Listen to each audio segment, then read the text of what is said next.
Hey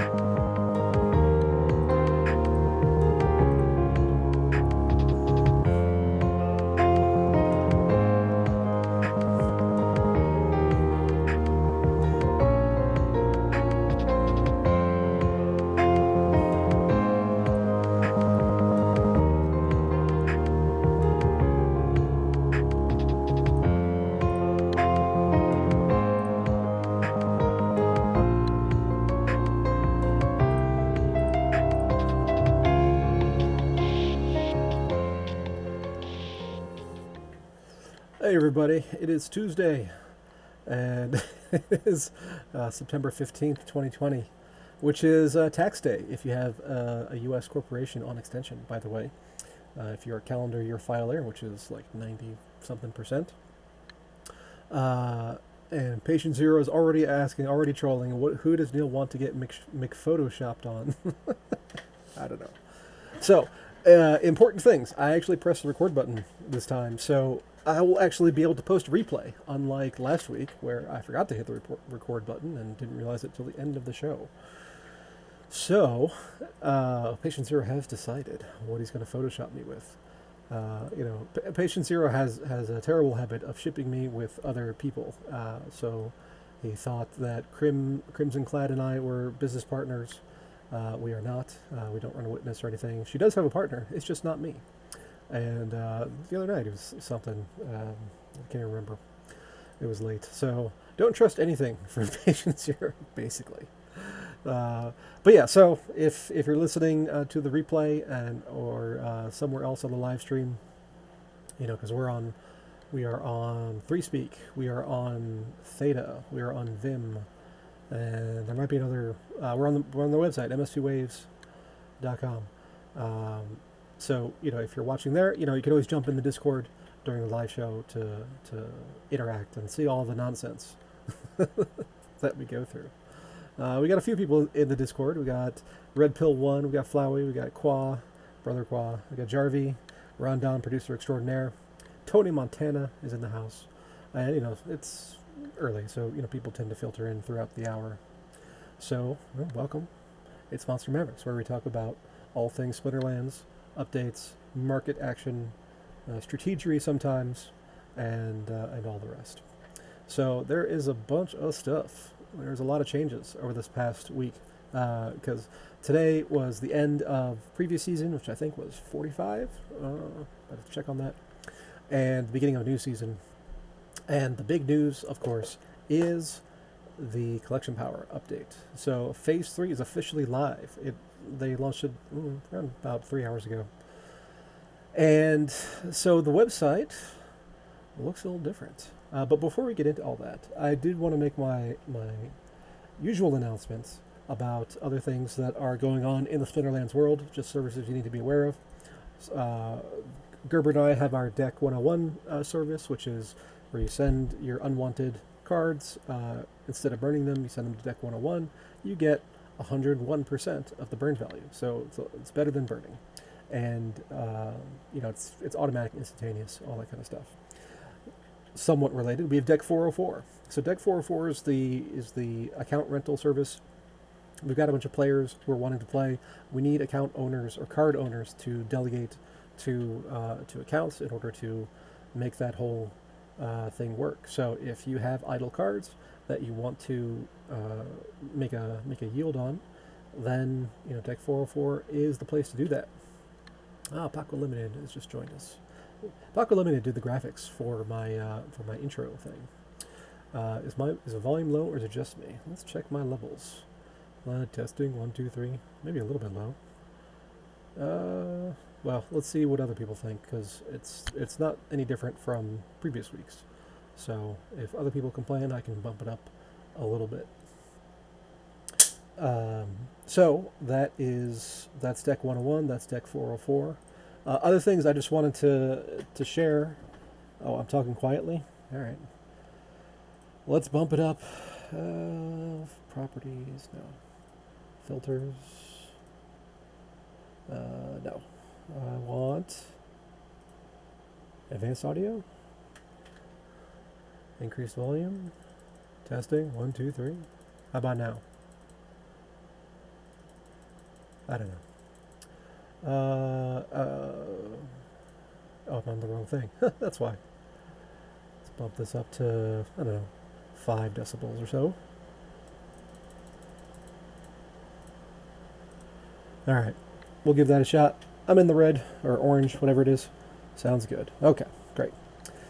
Those are standard split online services. I also want to make you guys aware of the Trump Biden game. We had some evolutions this past week. So Agrod was was harping on me, and he says we need a third option. So instead of just voting for Trump or bidding for Trump or bidding for Biden, we need an other. And so I created a new token to add to the game called Nobody. And nobody just means that it's not Trump and not Biden. So if Kamala Harris, slips some poison to Joe Biden, takes over the nomination, and then wins the election and is sworn in, then that's a nobody win. If the election is contested and it devolves into civil war, nobody's sworn in on January 20th, 2021, then that's a nobody wins. And so technically it just means other wins or just other.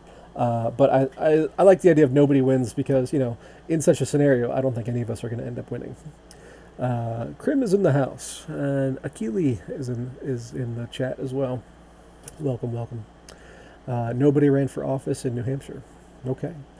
So I published the updated the updated odds on Hive, and let me see if I can actually find that post real quick, because people were going nuts over the fact that Gerber has 8 nobody tokens, and if you do the math on it, which I did, you'll see that if nobody wins, his eight tokens are going to pay out 2,800 swap.hive or something like that. So so people were commenting, "Damn you, Gerber! Watch Gerber takes this one. Gerber WTF." I was just testing to see if it displayed on the bot. But yeah, with 8 nobody tokens at the moment, he would win 1,987 swap.hive. So if you want that outside option, or maybe you just want some insurance on your position, then buy a couple nobody tokens. And a bunch of people were asking about the dynamics of all that. So sell walls. So I've got I made 1 million tokens of each type, and they're all for sale for 1 swap.hive each. So you buy it on Hive Engine. Copy link. There you go, Flowey. So that's the market you go to, and so those sell orders that have the 1 million sell wall are going to disappear on election night, and after that it'll be freely trading. You can buy or sell whatever you want. My guess is that as the night goes on and the returns come in, then people will start to shift their preferences and try to sell. If they're holding Biden wins and it looks like Biden is not going to win, they'll sell for whatever they can, and other people will buy in the hopes that maybe he pulls it around. Maybe California comes in and turns the whole thing around. So I expect the market values to fluctuate quite a bit on election night.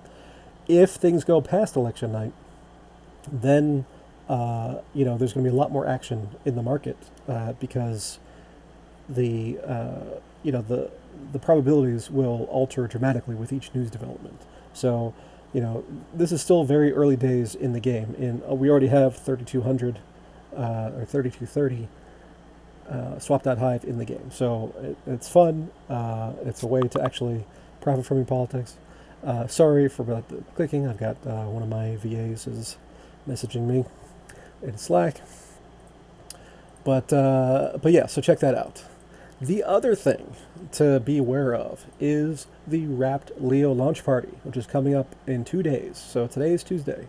On Thursday, around about, 12:30 or 1, I don't have the exact time handy, but we're going to have a launch party with a Leo roundtable, and we're going to make, Wrapped Leo live, and we're going to be going through the whole jazz of setting up the market and hopefully getting it onto Uniswap if we have enough liquidity there, and just inviting everybody to that, because if you've been paying attention, and I hope you have, the market for Leo has just been, going crazy.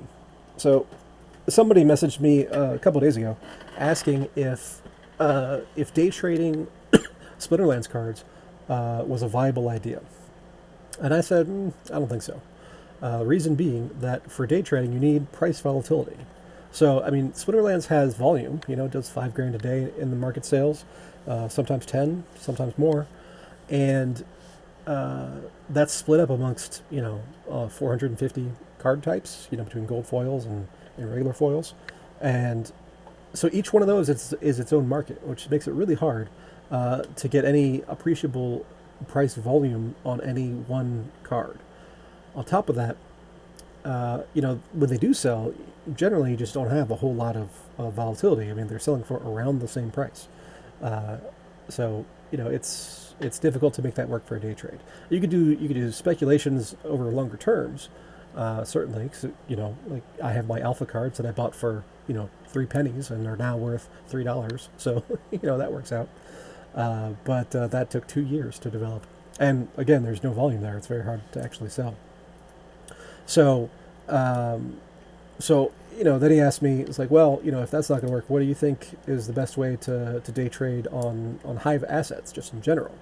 And I told him, it's like, well, Leo, the token, is the most active token. And you can see in this chart here that it's moving like a lot. So like on that one day with the really big wick that broke one hive per Leo, the low was 0.60 and the high was 1.09 or 1.10 really. So I mean that's almost 100% volatility that day. So that's the kind of thing you need for day trading. You need prices moving up and down, and it's been moving up and down. Leading into this wrapped Leo plan. So I was saying, that's the thing to day trade, and the market is even now is pretty thin, but is definitely one of the more active ones on Hive Engine. So I actually transferred over about 3,000 Hive yesterday or the day before when I saw that a down candle, and I was like, well, it was about 70 or 0.70 swapped out Hive for per Leo, and I was like, well, if I put all this in at the market, then it's going to drive the price up back to 1. So the more sensible trader, I bought a little bit, waited for sell orders to come back in, bought a little bit more, waited for sell orders to come back in, bought a little more. I eventually did use it up, but I couldn't do it all in one go just because there's not enough liquidity in the market. Got to be kidding me with all these notifications. All right, let's disable audio there. Let's disable audio there. All right, hopefully that'll reduce things. So yeah, that is the thing to day trade. And with the wrapped Leo implementation going live on Thursday, then we're going to see a lot more volume on Hive Engine as well, because there's going to be arbitrage that's going to be occurring as prices in the two different markets diverge. So if you're looking at day trade, that's the jam right now. And so that was my recommendation to that player as well. I don't know if he followed up on it or not, but but all I can do is provide the info. And if you guys are around, WTF PZ. So Patient Zero has now shopped my face onto Crim's. I don't know. It's not a selfie. It's a picture of her flexing behind her microphone, and just horrible. Anyway, so MSP Waves has a bunch of shows, and last night was Rondon's show, Clown World. It ended up being Booze and Banjos for a while, and then a little bit of Clown World, and a bunch of us got on the mic. So Ron was trying to pitch this show to LP Faust, who hosts Joculation on Friday nights, and And LP was just like, yeah, it's just not my thing. He's trying to make a defense. But Ron was making solid efforts. He was trying to explain that yes, it's about Splinterlands, which is a trading card game, but it's also about so much more. We talk about markets. We bring in other issues. So if you listen to Aggroed, one of the things he talks about with Splinterlands is that when crypto moons and people sitting on 10,000 Hive are feeling richer, then there's going to be, to borrow a term from Bernanke, there's going to be a wealth effect with that, and people are going to spend. It's like, oh, that card is $4. That's like half a Hive. Sure, I'll spend half of one Hive on this particular card. So prices in Hive terms will go down, but prices in US dollars can go up at the same time. So considering the base of Splinterlands is in US dollars, then that provides a lot of opportunity. So if and when crypto moves, right?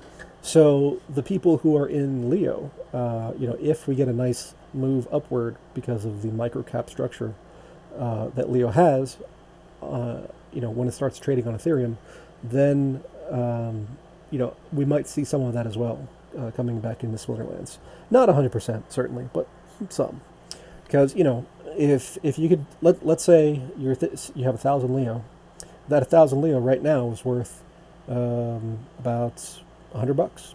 If that $100 becomes $1,000 in a very short amount of time, you could say, hey, it's possible that you're going to lose some of that $1,000. If things go up fast, sometimes they come down fast. And so if you want to lock in some of those gains and you want to start earning returns, then maybe you should take some of that and buy some Splinterlands cards and go through the whole gamut of renting cards or playing yourself and earning Dark Energy Crystal yields, or just buying Dark Energy Crystal straight. All these kinds of things. So we might see a mini wealth effect from Wrapped Leo, maybe. Highly speculative, but there it is. We did want to touch on some collection power stuff, but before we get to that, I wanted to point out two things one that I knew about that was the Wombat wallet, and there's also a new option which I did not know about until recently. So if you log out of Splinterlands and you go to the login screen, Swoop wants to be my co-host. Not a chance.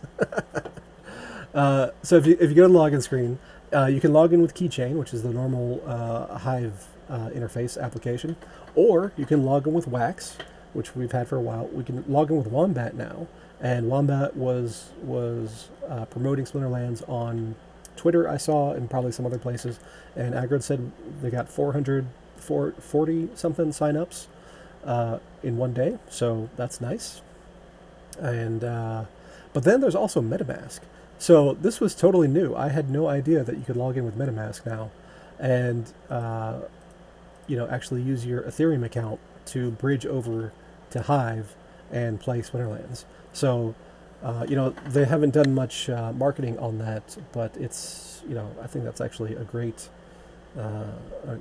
integration. So the more and more we can be game and less Hive crypto token game, the better. So I'm all for integrations with these other chains and these other technologies to make it available to those users in those other communities, because the name of the game is, well, the name is Splinterlands, but the name of the game is user growth. So Rondon, I would bring you on as a co-host if you want. You can jump in. But Swoop 100% no. But yeah, so collection power is live now, phase 3, which means we have the separate leaderboards, because at the end of last season we were seeing people who were in the Silver League, who had battled each other over and over again, inflating their rank. They were showing up in the overall leaderboard. So so Splinterlands came out with this post yesterday. Ron's too hungover to be co-host. So this was their end of season update. They were saying that.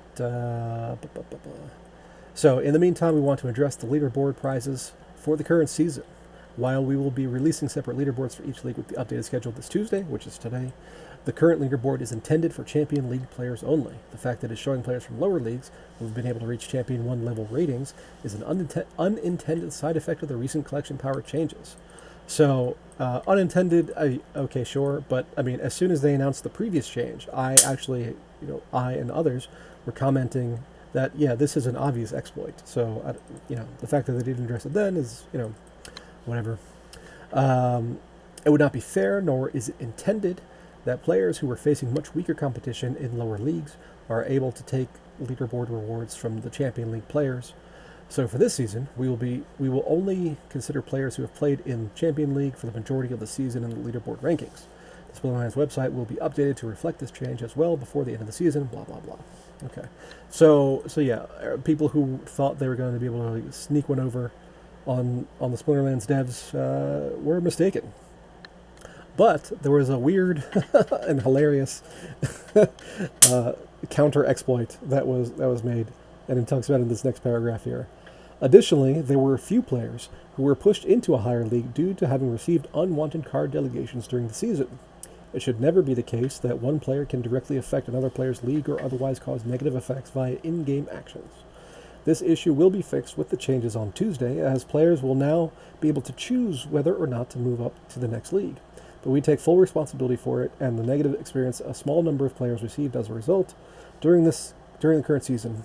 If anyone affected by this issue would like to discuss it further, we encourage you to reach out to AZMARE on the Splinterlands Discord server after the release on Tuesday. So if you were one of those people who got an unwanted delegation that bumped you up into a higher league so that your exploit didn't work as well, then you can talk to Yabba. So yeah, that was last season. Now, last season is now over. So now, in order to advance to a higher league, you have to have the collection power, you have to have the rating, and you have to actually click the button to choose to advance to that next league. So you can battle in silver and not advance to gold as much as you want, and that's going to depend on the new leaderboard rewards. So that is the collection power update, which is here in this post.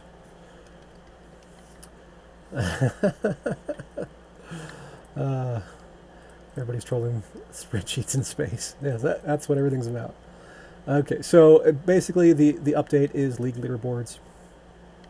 And, so I'm in, if I log in here, I am in, the leader rewards category for champion there. And if I check on one of my other accounts, let's see, what account can I log into that'll be lower? Let's find. Do I have this one on keychain? Let's find out. Can't see it in the stream. Transition. Thanks for the heads up. There we go. So let's log in there. Oh, I don't have that one in keychain. Let's pick one of the NASCAR accounts. So no, I have that one. Rewards available. That's because we haven't done distributions yet on deck 404. Okay, let's close out of all that. Leaderboard. So this is a silver account. Yeah, I'm in silver 2 right now, but the leader rewards is still showing the 100 top prize. So what I am not seeing is the individual league leaderboard, and that I think needs to be fixed. So the leaderboard itself is, oh, that's interesting. So this is showing Bronze League leaderboard, and this is a silver account. So, I don't know if these numbers are going to remain accurate, because to pay out 100 packs on a bronze level account is just craziness. It's instantly going from bronze to gold or something like that. So I think these will be changed in the near future, and hopefully that is taken into account, because paying that much to those accounts will be just way over rewarding. Because why battle in champion for 100 if you can drop down to silver and get 100? Paul's saying do a refresh. All right, we'll try a refresh. Yep. Leaderboard. Close all that. Refresh. Qua's gonna hack my account. Oh, here we go. All right, good idea. Good idea on the refresh. So that now we're looking at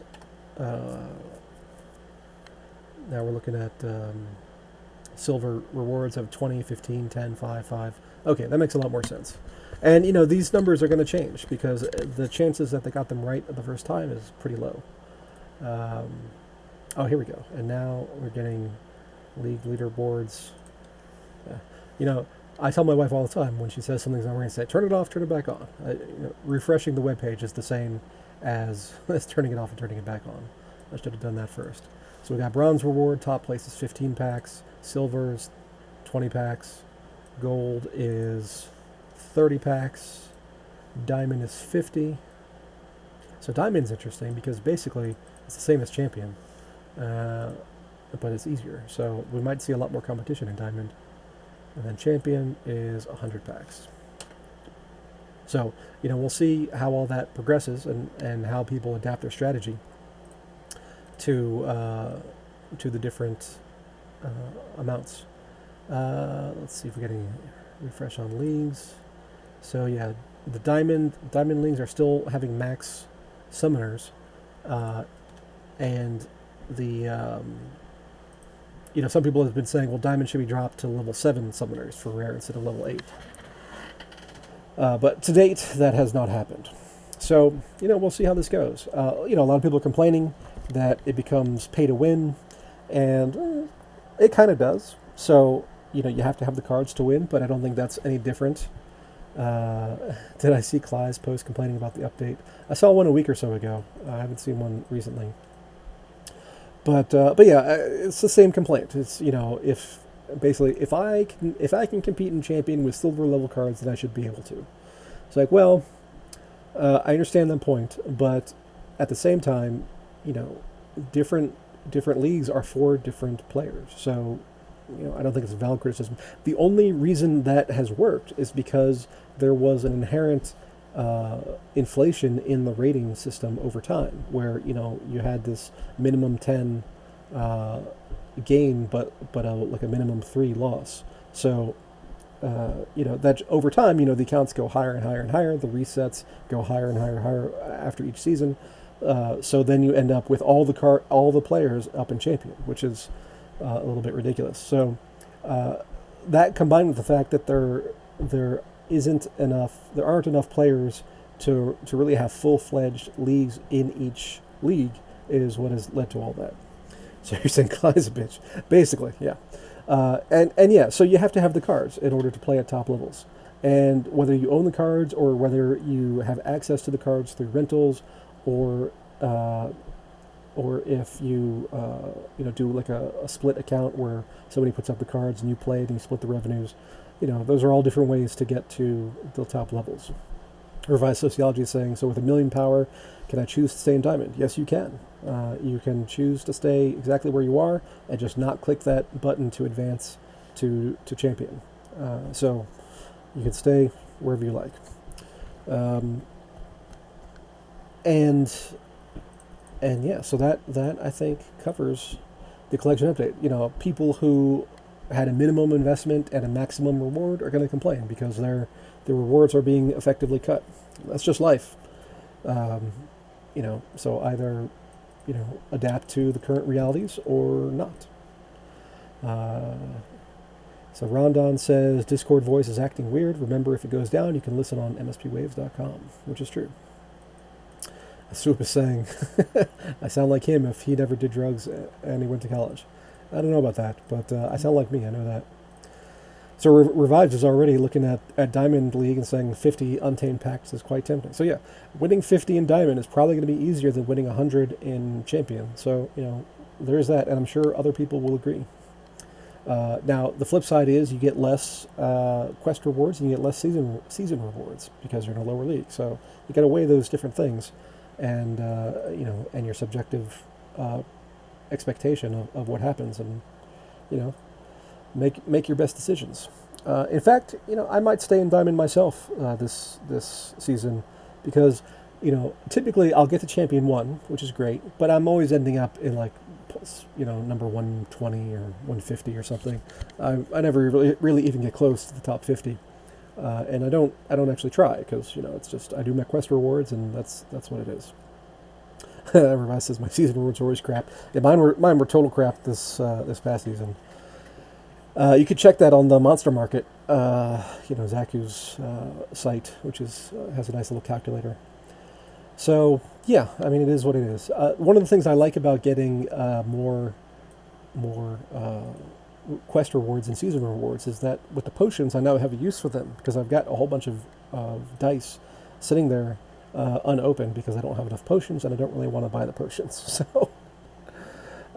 So speaking of that, let's see where we are with dice because we were pretty close. We're under 1,000 to go. Boom. 957 dice left to unlock next character. So we're getting here much faster than I had thought we would because it's a lot of dark energy crystals to do this. If each one is 3,000, you figure guild discounts and all that, bulk and as well as promotional bulk discounts. Call it 2,500 dark energy crystals. Still 50,000 times 2,500 is a lot. 50,000 times 2,500. That's 125 million dark energy crystals that would need to be burned. And sure enough, I spent the morning trying to figure out the way to look at the null account and see how much dark energy crystals have been burned. And let's see. And then this is the chart that I came up with. Let's close that. Copy and paste. So this is Dark Energy Crystal sent to null on Hive Engine, and you can see that giant spike on August 26th. That's when everything went live. Oh, Cal's in the audience. Be right back. Buying Dark Energy Crystal. Yeah, because supply is getting decimated. So right now, let's see if I can find the spreadsheet for deck production. There we go. So right now we are in September 2020. And that means we should be producing about 850,000 dark energy crystals per day. And it's not over yet. It's almost over. We got 1,000 more dice to go. So we're at 850,000 daily production. So for the 100 and something million that's been burned. Let me add up all these numbers here. From 826. So from 826 to now, 106 million dark energy crystals have been sent to null. And if we look at DEC, will it show this on Leo decks? I'm not sure. No. So let's go to Hive Engine, DEC. So you can see that the gap between supply and circulating is growing. So circulating is the total number that has been minted to date, and that includes daily production as well as burns. I know you can't see my spreadsheet. Man. Patient Zero is photoshopping me as Adrian Paul on Highlander. I'm okay with that, actually. So I used to be a big fan of Highlander. So the circulating supply is the total amount minted, both through daily production and through card burns. And then the supply is what has not been burned yet. So you can see 471 million versus 645 million. And the net result of taking taking supply off the market of roughly, let's see, what is it, 102 million divided by 645 million. So let's see what Banjo says. That's almost 16% of Dark Energy Crystal's supply has just evaporated and sent to null and locked up forever. And the result of that, you can see, is rising prices. So, although, you know, the Leo Dex view is much better. You can actually see things better, and it's got volume and depth and all that kind of stuff. So I recommend you use leodex.io as opposed to Hive Engine. Trump's mother is a McLeod. That's actually true. You know, make sure you buy your Trump wins tokens, Flowey, so that you can get in on the action. You might have already done that. I'm not sure. Let's check the rich list. Rich list, Trump wins. And is Flowey on there? Nope.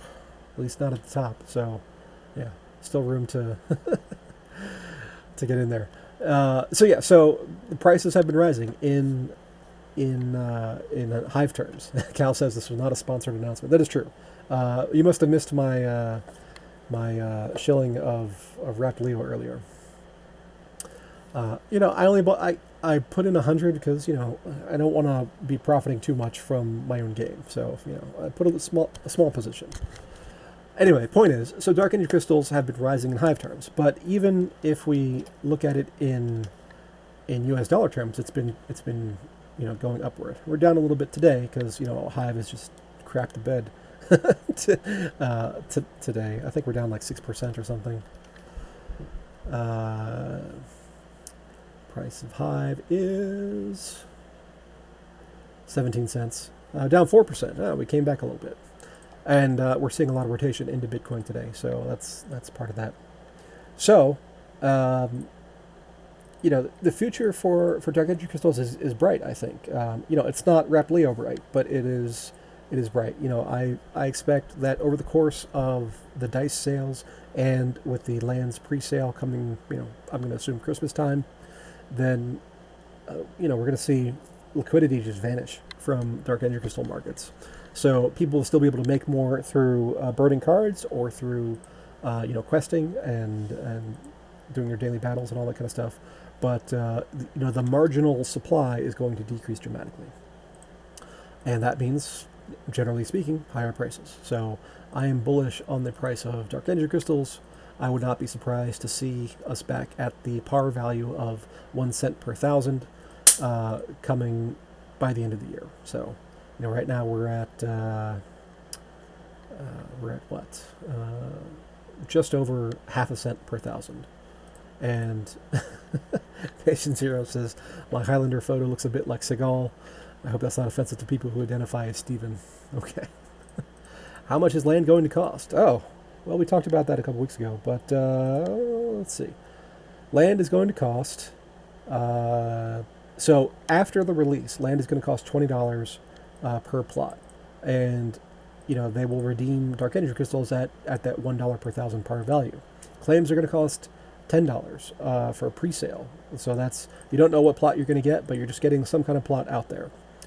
So that's half price. And then if you buy a zone of 100 plots, you get a 15% discount, whether it's pre-sale or after. And if you buy a sector of 1,000 plots, you're going to get 25% discount with a pre-sale or after. So Revised Sociology is asking if buying land will burn Dark Energy Crystals too. Sort of. Yes and no. So that question was asked, and so, you know, the land has many parts to it. One is the land itself, and then also there is the improvements on the land, so buildings and mines and all that kind of stuff. So the Dark Energy Crystals used to do buildings and other upgrades on the land will be burned. The Dark Energy Crystals that are used to purchase the land are not going to be burned directly. So that is going to go into the coffers of the Splinterlands company, and then, you know, they said they will probably burn some of it, but they're definitely not committing to burning all of it. But, you know, effectively, a lot of it will be taken out of supply, but not permanently, just, you know, stretched out over time. So Zones and sectors and plots and claims. Yes, exactly. So one claim is one pre-sale of a plot. And then 100 claims or plots is one sector. 1,000 claims or plots is one zone. So yeah, and like Paul posted there, that's everything. So I'm saving up my 7.5 million dark energy crystals for one zone. I plan to do that when those become available. And whether so. There was some question about, does it matter, like if you buy 1,000 at one time or buy 5 here, 10 there. So for a zone on a pre-sale, it's going to be 7.5 million dark energy crystals, and then after launch, it'll be 15 million. So I'm going to be putting in that 7.5 million. So right now, how much do I have? I don't even know. Let's see. Tokens, dark energy crystals. So I've got 7 million dark energy crystals. So I'll get there by the end. I make about 500,000 a season, something like that. Although that's going to change now.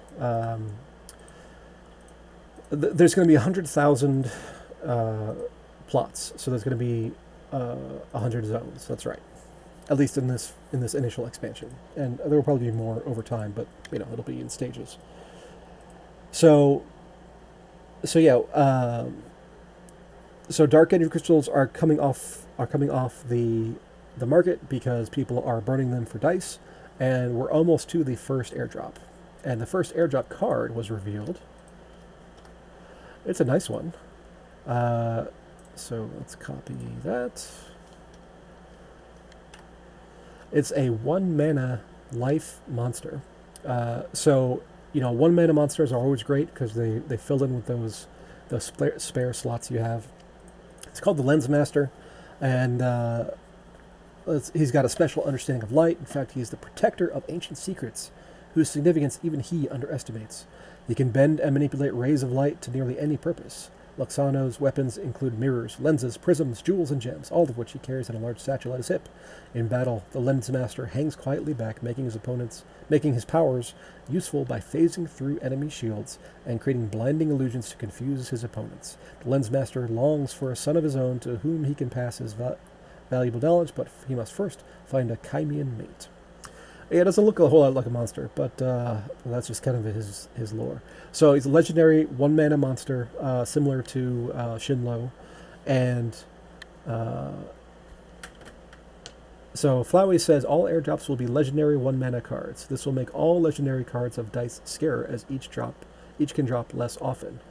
Is that official? Because I have not heard that. So last AMA was at 9 o'clock at night on Friday, and I was not going to do that. So I have not listened to it yet. And Patient Zero's shopping me into more movie posters, which is great. Now I'm Steven Seagal on deadly ground. I think that was the one with the Alaskan oil something or other. Anyway, Lens Master is a legendary monster. He's got Blind and Shatter at level 4, which is great. So, Blind increases the chance of melee misses by 15%. Sounds like not a lot, but when you see it in action, it adds up quite a bit. Starkers is here. So, has to go. Good luck with the Splinter Wars, absolutely. And Shatter, of course, one shot shatters, shields, and shatters armor.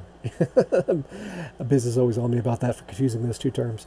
Shatters armor. So, like in like a weak magic match or in armored up match, those kinds of abilities are super helpful.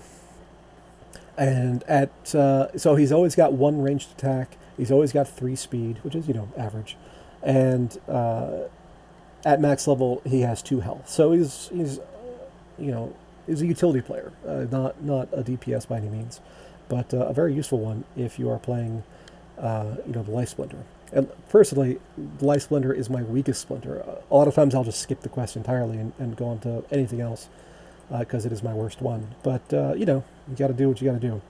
with Chanceus, I'm playing it more now that that is released. So I'm hopeful to maybe throw in Lensmaster here. So when Dice came out, I spent, I don't know, like about $1 million Dark Energy crystals, and I had 550 dice. And then they announced this airdrop, and under the airdrop details it said each AZMARE dice pack purchase will provide a 0.666% chance of receiving the new Lensmaster card. This leads to an average of 1 card airdrop per 150 dice packs purchased. In addition, in response to player feedbacks, players will be guaranteed to receive at least 1 Lensmaster card for each 150 AZMARE dice packs purchased. So I had 550, which is not divisible by by 150. So I actually went ahead and bought the extra 50 to round it up to 600. So I'll get at least 4 Lensmasters, and it might be higher if I have especially good luck. I never do, but I might. And if I was pointing to the first paragraph, first paragraph of AZMARE Dice set was released 2 weeks ago, and so far over 100 million Dark Energy Crystals have been burned in buying the packs. That's nearly 20% of the total Dark Energy Crystal supply in circulation. On top of that, blah, blah, blah. Here we go, the third paragraph. So there will be 5 AZMARE Dice card airdrops in total, 1 after each subsequent set of 50,000 are sold. The airdrop cards are planned to be all 1 mana cost legendary rarity monsters for each of the 5 basic splendors, the first of which is revealed below. Huh. I had no idea. But that's pretty handy. And Jarvie is up at 6.8 million Dark Energy Crystals, so you're close. You almost have enough to buy a zone. And yeah, so also, as always, there's 2% chance that your airdropped card will turn to gold foil, and they threw in, I think, what is maybe an affiliate link to money to buy some actual gold jewelry. I actually bought some gold jewelry from there for my wife, and she loves it. We got little initials for my kids just on a chain, and apparently it's doubled in value since I bought it, so that's handy. So airdrop will occur shortly after the first 50,000 AZMARE dice are sold, and after the airdrop, the Lensmaster card will be available to be found in AZMARE dice packs as normal going forward. And let's see if any have been sold in the past couple of minutes. 9:57 to go, and still 9:57. All right. So Jarvie is realizing that one zone is $7,500. Yeah, that's a lot. If Dark Energy Crystals goes that high. So will it? I think so over time, just because so much supply is going to be taken off the market. So liquidity on the supply side will reduce, which means equilibrium price will increase, given a constant demand. And I think demand will not be constant. I think demand will be increasing as people see all the things that are coming out. So that's just my personal opinion, not financial advice. I used to be a financial advisor, but I'm not your financial advisor. So that's that's the important part.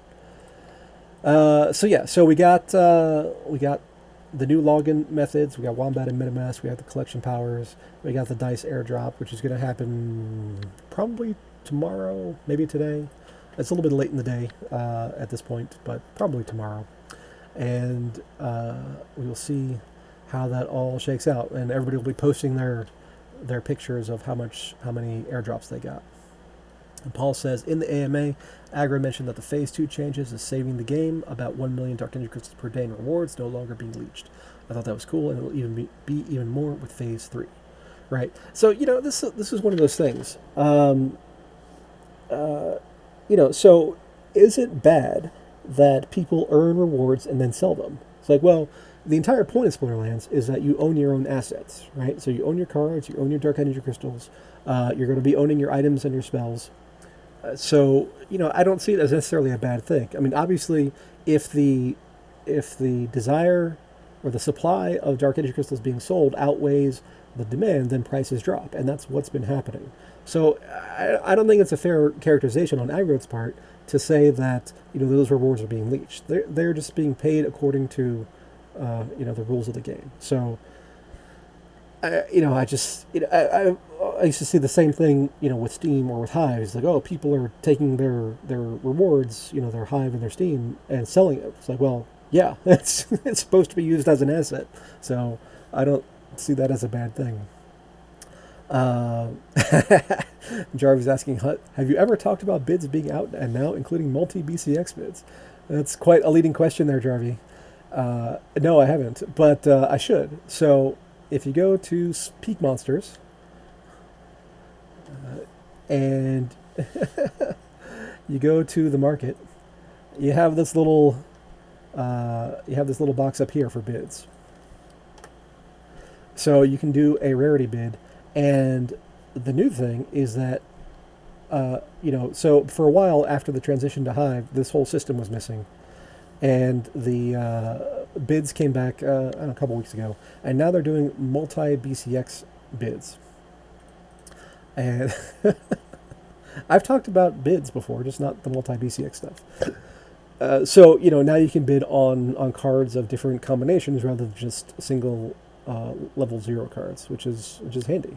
So I have a whole bunch of bids set up for all the different rarity levels. I haven't got hit on any of them, and but if prices fall enough, then they will be there. So why does my bid not show up here? Let's see, Biceratops, Untamed Regular.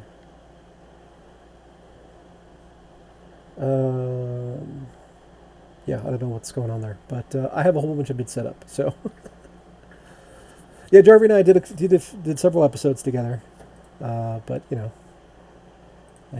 always more than welcome to come co-host. Now I'm photoshopped onto Rocky. And Scaredy Cat saying I have some training to do for that poster. Yeah. It's been a while since I've done any weightlifting and stuff, so need to get back into it at some point. And that's Scaredy Cat. His show is up next, the Scaredy Cat Investment Show, where he talks about crypto and plays a lot of Rush, things like that. So give him a coin or a stock or whatever, he'll chart it for you, show you support levels, resistance levels, possible market outcomes and all that jazz. So it's a good time. People like money, yo. That is true. So to recap, we've got collection power, which means that leagues are going to be more difficult because there's going to be less account inflation, and the rewards at each league level will intensify competition. And now we have the dice airdrop coming out, and 100+ million Dark Energy crystals has come off the market. So that puts an upward pressure on the price of Dark Energy crystals. So each individual battle that you have will be worth more, and for battle Dark Energy crystals, as well as season rewards, as well as quest rewards. And we've got the lands coming out in a few months that'll soak up a large amount of Dark Energy crystals. And so a lot of stuff is happening. I'm very bullish on the whole thing. We've got Wombat bringing in new users. We've got Agrid's been dropping hints in the Discord about big deals in the pipeline for Splinterlands, as far as getting additional partnerships and things like that. And so I'm very optimistic. One of the most fun things that happened recently was Gerber has started doing tournaments for D-City players. So if you're in D-City and you have, I think it's a stadium, then you earn entry tokens each day, and then you can use those entry tokens to then enter a Splinterlands tournament. And he's done the most creative thing I've seen so far, where so there's the normal schedule of rewards, but then he has like bonus multipliers. So like this most recent one was that however many matches you used a Rusty Android in, you got a multiple of your final placement earnings. So if you were at the 1,000 Dark Energy Crystal level and you used a Rusty Android 4 times, instead of 1,000 Dark Energy Crystals as your tournament rewards, you got 4,000, which is actually super fun. And he posted the results in the Maverick's house chat, and I think Jacek was the one who won. and I forget how many times he used it, like 2 or 3 times. So he got a nice little multiple on his tournament winnings, which is super fun. People have been asking me about NASCAR, and yes, NASCAR will return. I just have to set up the tournaments, and it's just work's been crazy, so I haven't really had time to focus on that. It does take me a bit of time to get that all set up for virtually no profit. So, so Byzantinist is saying the problem with the tournament is too many players didn't submit a team or fled, so a lot of us couldn't use Rescue Android because our opponent never showed up. Them's the breaks. So Splinterlands obviously puts on a whole lot of tournaments, the vast majority, and they recirculate rewards that way. But there are other organizations, other people who set up the occasional tournament, and I think those are the ones you should really look out for to make more successful. Because Splinterlands is going to keep making their tournaments regardless of what people do, basically.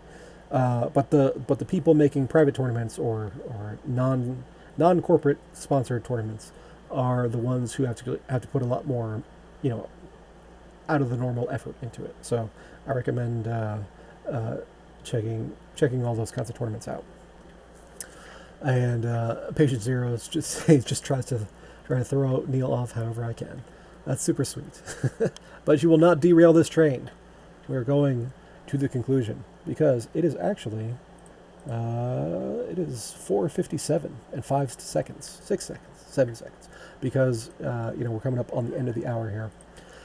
So the point is, of all that, buy your cards, buy some Dark Energy crystals, and sit back and enjoy your profits. Because I think things are going up. Oh, we're down to 951 dice. So I expect us to get our airdrop either tomorrow or the day after. It's going to finish regardless. You're terrible. Terrible. Anyway. So that is about it for me. Oh, there is one last thing I wanted to check. Every time I think I'm about done, there's like one more thing. So on hivedata.space, which is Rafalski's statistics site, I wanted to look at the users because of, see that little bump at the very right-hand side, that all real players is at a new record high, I think. Let's see, 6,098, 6,080. So yeah, that is a new record high. And I think a good chunk of that is from the Wombat users coming online and joining the game and actually starting to play a little bit. So I'm optimistic. At the end of the day, prices will rise if users come. And as somebody who holds a whole ton of Splinterlands cards, that's definitely what I want to see. So I'll just do one last image, because I like to do an update of my collection amount, just because it's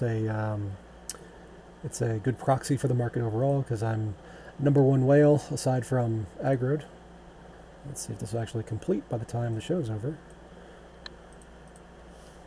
There we go. We got 62 on market prices, so that got to a low of about 52 at the very low end of the dumps by the whales, but. We're rebounding, and I think the trajectory is going to be upward from here. So that is it for me, and we'll see you next week.